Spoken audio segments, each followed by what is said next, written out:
Si është Shkodra sot? Po, si është Shkodra? E shoh të rizgjuar me shpresë. Benet Beci më duket një person shumë punëtor, ai flet me punë, nuk e shoh studiove televizive. Jo s'del fare, kërkoj të s'del. Ai flet me punë, edhe kjo është gjë e mirë. E dyta, ka hapur disa kantiere. Ka bërë disa punë të mira në zona që janë mendu të harruara. Për shembull, sa ka restauru pjesërisht Zdrale. Zdrale është kjo zona këtu pamrit te stadiumi. Është lagja, mund themi, më e vjetër në Shkodër, populluar në vitin 300. Shkodra, domethënë para 300 vitesh, që me sakt, jeta në Shkodër është zhvilluar në kala dhe rrotull kalas. Pra duke qenë zonë që inondohej, i përkiste ujrave, shkodrant kanë jetu te kodrat. Por gjatë pushtimit gjatë otoman, ka patur pastaj prurje. Këto kanë qenë zona që kanë ardhur ndoshta në periudhën që kraja, zona tjera të liçenit, kalun nga mali i zi, edhe u popullu nga njerëz që vinin me anije, edhe nga rrethinat. Po shikojmë edhe mjemrat e Shkodrës, që themi qytetar, janë me mjemra kanë fshatrat që janë rrotull. Pra Shkodra ka pasur zbrazje dhe mbushje. Pasi kalaja e Shkodrës ju dorëzua ushtrisë turke nga komandanti venecian në këmbim që turqit mos vijonin ofensivën për në Venecia, atëherë shumë nga familjet e luftëtarëve shkodran u strehuan Venecia dhe morën pensione nga Senati venecian se kishin luftu. Kështu që le të themi, ajo pjesë shkodrane e braktisi një farë mënyrë Shkodrën. Ka dhe rikthime, njihen histori, rikthime pasi 100 vitesh të tyre, për shembull familja Bianchi. Me kam lexuar një prej librave që shkruhet për Shkodrën. Po rikthehen. Pra unë gjithmonë shpresoj ka rikthime, ka përmbyllje ciklesh migratore. Po Shkodra tani aktualisht rikthehet? Unë shoh po, ka rikthime, për shembull gjej shoqet mia, gjej Ledi Adushin. Ledi Adushi është një poete që e njeh gjithë Shqipëria. Shumë interesante. Ajo ka punuar në Tiranë gjatë, edhe unë se prita, ajo u rikthye në Shkodër. Ka marrë një detyrë që e meriton, është drejtore e bibliotekës Shkodrës, bibliotekës Marin Barleti. Ka dhe njerëz të tjerë që i shoh. Po ti thua nga këto kthimet nga Tirana në Shkodër, po unë po them nga kthimet nga jashtë Shqipërisë. Po dhe mund të ketë, tashti unë nuk maj do të evidenca se s'di të them konkretisht. Tani Blerta do të bëj një sfidë vogël. Hamid Beqa, një shkodran 24 karat, një personazh i jashtëzakonshëm, unë kam pas fatin ta njeh, ta kisha madje edhe bashkëpunëtor te gazetave që drejtohen atko Panorama, Tirana Observer. Më numëronte si një shkodran i mirë 6 breza për ardhës. Po. Unë jam Hamid, i thoshte i këti me 6. Ti sa di? Edhe unë, po ti them tash. Ti je Blerta e? Unë jam, babi im quhej Haki. Jo, më thuaj Blerta e Hakiut e ti. Prit, e Hakiut, Rexhepi Gjyshi, Muho, Abdullah, Haki, deri këtu di. Deri këtu 5. Ndoshta s'kam hulumtu më tej. Deri këtu i kam me letra, i kam dhe me akte. Me letra, ha? Me akte. Po, me akte. Do të ti ke 5 breza për para që i njeh. Po. Dhe do të i njeh me dokumenta. Me dokumente. Të gjithë shkodranët e bëjnë këtë? Jo gjithë, se ka dhe që kanë ardhur më vonë. Ju jeni musliman? Musliman i bisi ashtu, por unë kam një stërgjyshe nga familja Jubani, që kanë jetu në Tepe. Ajo me emrin Shuke Jubani, mendoj që janë të konvertuar, se emri pa Shuke janë emra katolik. E kuptoj. Edhe mendoj që një pjesë e shkodranëve janë konvertuar për të ruajtur pronat dhe për të kriju pasuri.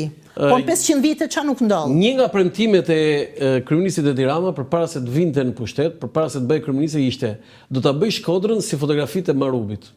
E Pietro Marubit. Po, është në kohë, biles jemi vonë, do të vjoja për të zbatuar angazhimin e Ramës. Kujtohet ky premtim pëse?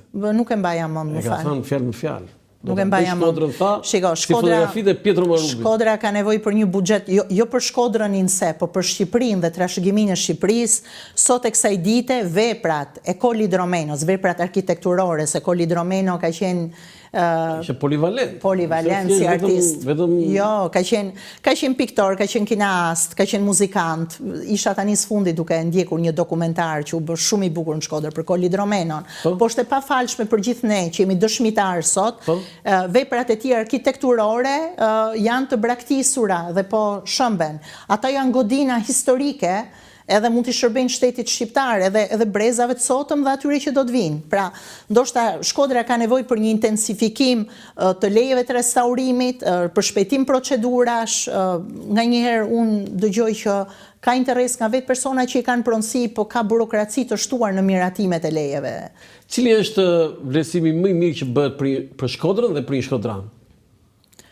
nuk e di, Shkodra i meriton tana, na ka dhënë shumë. Do me thënë, Mulin dhe... Ball me kanë Shkodran tana i ban. S'më pëlqen shumë si shprehje. S'më pëlqen se ka si negative, konotacion negative? S'më pëlqen shumë, unë them Shkodrën, nuk e di, e ka beku zoti. Se? Për pozicionin gjeografik që ka. Det, nuk e di, ne ndjehemi, të shkosh në Shkodër ke një forcë, unë ndjehem kryvepër. Kur vin Tiranë, pastaj ndoshta klima, ndoshta ndotja ajrit, Shkodra është dhe e pastër. Shkodër më Blerta, më sa di këtu. Po dhe mund ta bëj, e kam gjithmonë mundësit. Është gjithmonë një plan aty. Edhe, jo, Shkodra t'jep shumë në çfarë aspekti. Ke mundësi, është një atmosferë arti. Pra, kush do mu marrë me art, e kam me sport, me gjithçka është frymëzuese. Kështu që prandaj them Shkodra na ka dhënë shumë, secili nga ne jemi debitor ndaj Shkodrës. Ne Shkodra. Foto tjetër?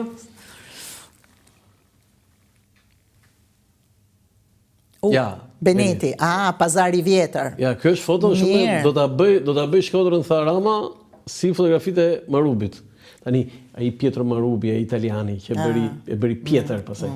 Nuk ka një shtatore, një bus, një gjë për atë? Shiko, ka shumë vepra, biles është një profesor shumë i njohur në Shkodër, skulptor i njohur, Ferit Kola, quhet. Ai ka bërë monumentin e Luigjë Gurakuqit, ka qenë edhe bashkautor tek një vepër shumë e bukur e 5 herëve të Vigut që në Shkodër u sollën në mënyrë fashiste, me thënë drejtën. E hoqën atë vepër. Prit, se mos na kalon fort dra tjetër. Na e thuaj tani ç'o ndodhi me 5. Shiko, ajo vepër u hoq edhe u zëvendësu me 5 tuba që thonë është një orë diellore, nuk e di. Duhet ishin ata në qendër të Shkodrës? Shiko, duhet ta vendosin, ku di unë, një këshill qytetar. Këshillin qytetar di unë, sa të zi me njëri tjetër. Blerta Kraja çfarë thot? Sepse ata s'ishin nga Shkodra. Jo, janë Shkodran. Gjulbegu, si ishte Shkodran. Haxhia, më falë, se s'po i kujtoj gjithë emrat e... Ngjarja ndodhi në Pavarësisht, vetëm një më duket nuk ka qenë Shkodran, gjithë ishin Shkodran, po pavarësisht janë apo jo Shkodran. Se ishin mes së Shkodrës. Tash ti lutem, ai ishte një vepër monumentale shumë e bukur. Duhet ishte për nga historia, duhet ishte në qendër të Shkodrës? Po më bukur sa ato tubat po i herë. Ato djem Shkodrani ishin ngjarjen, le ta shkruajnë tani se ka një tendencë pas 90-s, duan të rehabilitojnë gjithë bashkëpunëtorët e kështu me radhë. Unë them ne i përkasim Europës, Europa është antifashiste. Nëse duam të jemi në rrugën e drejtë, pastaj nëse duam të marrim rrugë me dredha, nuk po dim. Ka tendencë që duan të ndërmuhojnë rezistencën? Po unë shoh, domethënë nuk mundesh ti të vlerësosh edhe një që ka qenë antifashist. X student që ka qenë duke studiuar në Itali dhe kur është pushtu vendi, kalon studimet, ka ardhur me luftu kundër pushtuesit. Dhe ta barazosh me atë që ka paditur, ka bërë spionin, e kupton që ti arrestoj njerëzit në shtëpi, edhe ka qenë me pushtuesin, me uzurpatorin, dhe pastaj thot ky ishte burri i mirë se ishte i Zotit dhe për shkak këtij angazhimi si spion ka bërë dhe një pasuri kaqe. E kupton, është koklavitur shumë kjo situatë. Ne duhet kemi një rrugë drejtë, pak më shumë dignitet. Unë në origjinë jam familje Majt, po.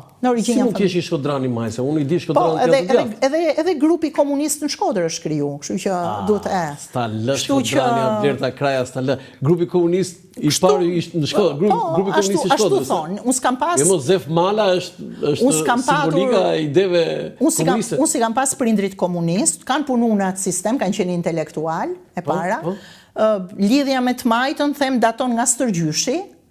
Stërgjyshi im ka qenë me opozitën atë kohë, ka qenë me Fanolin, ka qenë dhe një nga financuesit e revolucionit, po i Majt, ka qenë përfaqësuesi i opozitës në prefekturën e Shkodrës në atë kohë. Familja jonë ka pas dhe një shtëpi tjetër, aty kanë strehuar familjen e Bajram Currit. Bajram Curri e dini ka qenë krau i armatosur i revolucionit. Edhe pastaj Stërgjyshi im, po themi, ka financuar, ka dhënë kontribut, ma kanë shpjegu njerëz që i kujtonin ngjarjet kur kanë qenë gjallë, edhe luftën. Ndërkohë ka strehuar dezertor italianë, kemi pas lidhje me Italinë si familje për shkak të aktivitetit tregtar të familjes.